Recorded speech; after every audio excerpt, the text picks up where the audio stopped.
Now, as India fights the third wave, its vaccination drive against COVID-19 completes 1 year, during which it has given over 156 crore vaccine doses.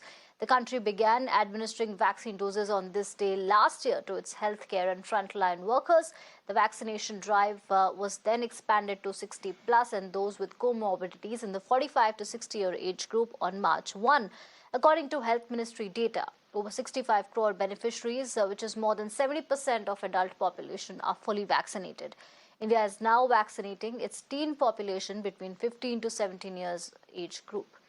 In its vaccination drive, the country achieved several milestones, including administering over 100 crore doses in less than 9 months, administering 2.51 crore doses in a single day, and crossing 1 crore doses in a day multiple times. Vaccinated, administered more than 9 crore doses so far. This is including all age groups, adults 60 plus, and also those children between the age of 15 and 18. Now, children between the age of 15 and 18, also about 60% of the target population have been vaccinated. Overall, in the state, more than 80% of the target population have received both doses of the vaccine. Now, specifically in Bangalore, Bangalore urban district, in fact, logged 100% vaccination as far as their target population goes. 1.8 crore doses have been administered so far. But in the last few days, Bengaluru alone has seen a fall in the vaccination. It's about 30,000 per day. The average is around 50 to 80,000 vaccine doses. But in last 2 days, it's been around 30 to 35,000 vaccine doses. This is also because it's the festival days and people have not been stepping out the weekend. All of these factors are also responsible for this.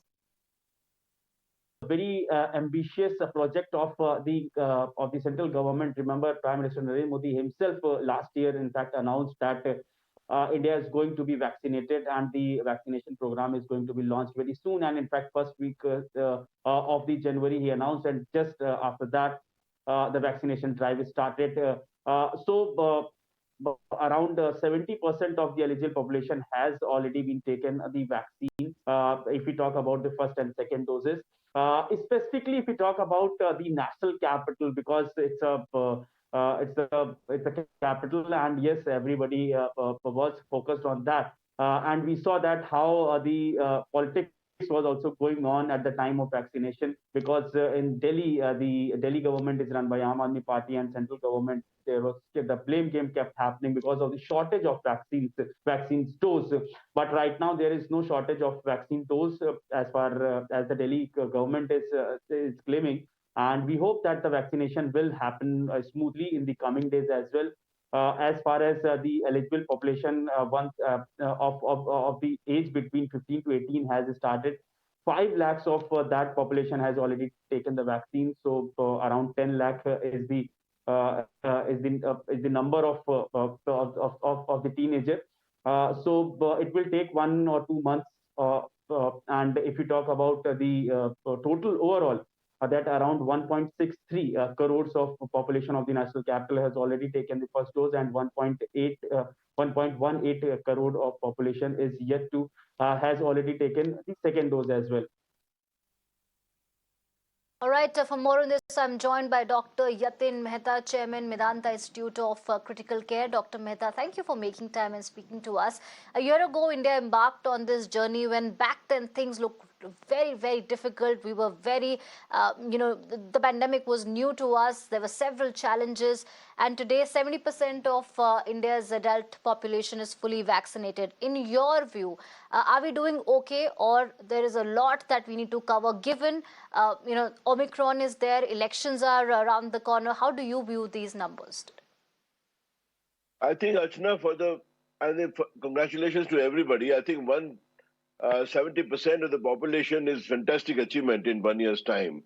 I was one of the first guys to receive the vaccine because being a healthcare worker, and we should be proud of that. But then again, some things still need to be covered. I think just thumping your chest is not good enough because the problem is still increasing. 2.7 lakh cases of new cases have appeared of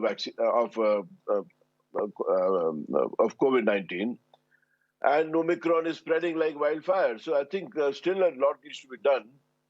And one of the major things which we have failed on, despite the fantastic vaccination achievement, is the crowding. What we have been doing. I mean, either it is political rallies or it is religious gatherings like Jalikutu and so on and so forth, and dip in the Ganges.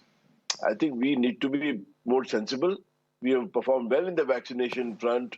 We should do much better in the safe distancing front.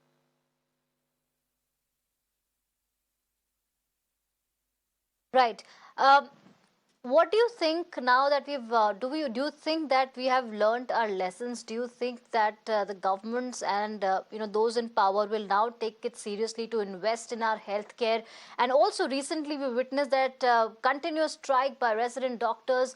People actually started paying attention to the woes of the doctors, how overburdened they were. So this question essentially pertains to the health infrastructure of this country. Do you think now is the time to actually wake up and take a call that this is the right investment for our future? Very good question. And I think before the pandemic hit us, India used to spend less money of the percentage of in terms of GDP than Bangladesh and Pakistan. I think something to be really ashamed of. So I think that lacuna we have realized because of the pandemic. We have also realized the importance of the medical fraternity, that how staunchly they have stood by the public when the chips were down, despite initially no vaccine being available and shortage of PPE kits and so on and so forth. People were getting pay cuts, doctors were getting pay cuts, they were falling sick. Lots of doctors in my hospital have fallen sick. And I think despite that, they have not raised their hands. So I think we now have realized we are spending more money on of GDP percentage in healthcare. We have realized the importance of healthcare. If you are healthy, only you can be productive. So your GDP percentage terms will go up only if people are healthy and not falling sick and lying in hospitals or lying sick at home. So I think that is a good thing which has happened. We also realize the importance of universal vaccination. I think which is taken, I hope it is taken forward after this COVID nightmare is over, to all the other vulnerable populations with various diseases, particularly the children and the young pregnant sort of women.